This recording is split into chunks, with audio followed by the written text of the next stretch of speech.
Viewers, আমি আছি এখন মিনি কক্সবাজার খ্যাত পাটুল।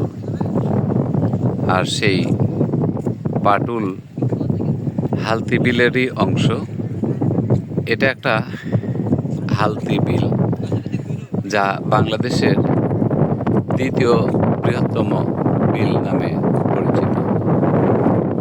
এই হালতি বিলে দুই সময়ে দুই রকমের ভিউ দেখা যায়। এখানে ৭১-এ যুদ্ধকালীন সময়ে হালতি বিলের জাস্ট মাঝখানে একটা যুদ্ধ সংগঠিত হয়।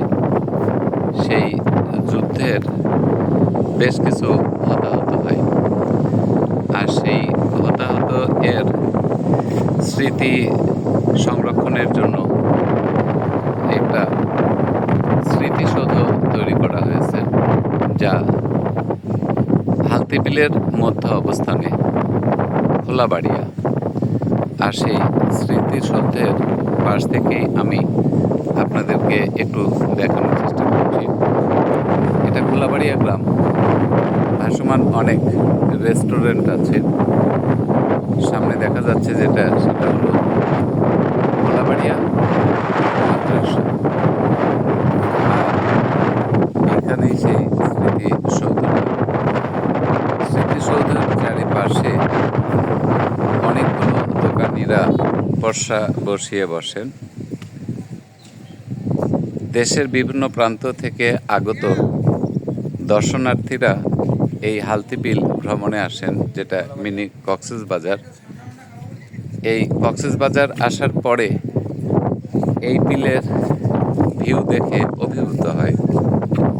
যদিও এবছরে বন্যাটা দেরিতে আসছে, তাই দর্শনার্থীর উপস্থিতি অপেক্ষাকৃত কম।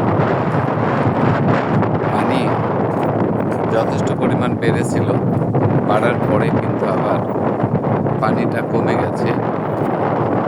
কমে যাওয়ার কারণে এখানে দর্শনার্থী খুবই কম। আবার যদি পানি আসে তাহলে কিন্তু এখানে আবার দর্শনার্থীতে পরিপূর্ণ হয়ে যাবে। এই বিলে একটিমাত্র ফসল হয়, যা বড় ফসল।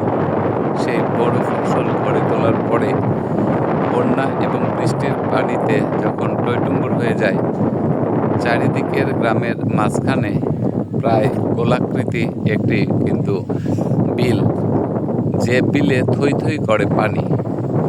এই পানিতে বাতাসের কারণে যে ঢেউ হয়, সেই ঢেউ কিন্তু একেবারে সাগরের চেয়ে কোনো অংশে কম নয়।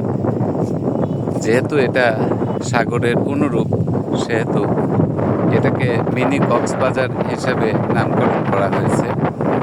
সেই মিনি কক্সবাজারে আমি এখন অবস্থান করছি।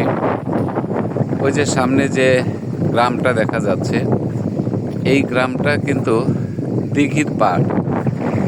চারিদিকে শুধু পানি আর পানি, মাঝখানে দ্বীপের মতো দাঁড়িয়ে থাকা একটি গ্রাম দিঘির পাড়।